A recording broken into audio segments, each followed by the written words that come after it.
अच्छी अच्छी बातें बोली हैं सर, जिसका इम्पैक्ट हम देखें कि स्टॉक में आज देखने को मिल भी रहा है। वो कह रहे हैं कि इतिहास का जो सबसे मुश्किल दौर है उस दौर से कंपनी बाहर आ गई है और अब अपने रिवाइवल प्लान को लागू करने के ऊपर पूरी तरह से ध्यान दिया जा रहा है कंपनी की ओर से। उनका कहना है कि निवेशक आश्वस्त रहें और आगे कंपनी एक इन्फ्लेक्शन पॉइंट पर पहुंचती हुई नज़र आ रही है।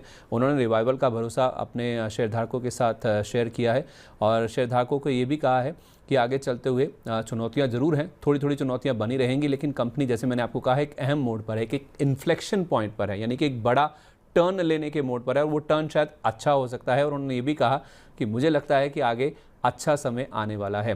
तो कुमार मंगलम बिरला साहब दोबारा कंपनी के बोर्ड में शामिल हुए हैं, एग्जीक्यूटिव चेयरमैन के रूप में आए हैं और कंपनी ने रिवाइवल के लिए प्रमोटर समूह से 4,730 करोड़ रुपए के निवेश का प्रस्ताव भी सामने रखा है। जैसा हमने देखा भी था कि जो इनकी ग्रुप कंपनी है उनकी ओर से निवेश आएगा, तो डिफरेंट ग्रुप कंपनीज है, उसमें से ही एक ये भी है 4,730 करोड़ रुपए वाला पार्ट, तो वो अब सामने रखा गया है।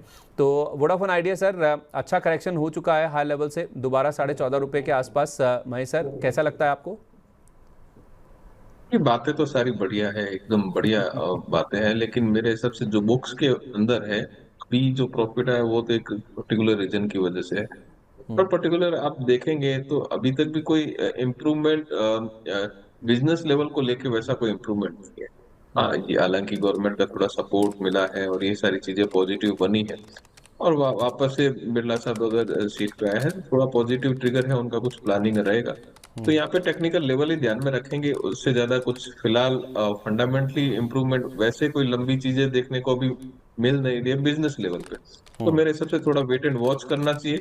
टेक्निकली सेटअप जो है ठीक है, न तो ज्यादा एग्रेसिव बाइंग बन रही है न ज्यादा एग्रेसिव सेलिंग बन रही है। तो लोअर में अगर 13 रुपया 20 पैसा अगर ये लेवल ब्रेक करता है तो फिर इसके अंदर वापस से लोअर कंसोलिडेशन देखने को मिलेगा। अपर में 14.80 14.80 अगर क्रॉस करता है तो 15.60, ये दो रेंज नियर टर्म में आप ध्यान रख सकते हैं। जब तक ये रेंज नहीं ब्रेक करता तो ये रेंज के अंदर ही घूमता हुआ दिखाई देगा।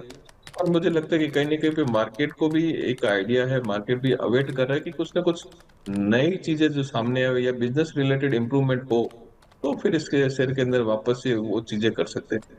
हाँ, बाकी जो चीजें हैं अच्छी बोलिए, काफी टाइम के बाद में वोडाफोन की मैनेजमेंट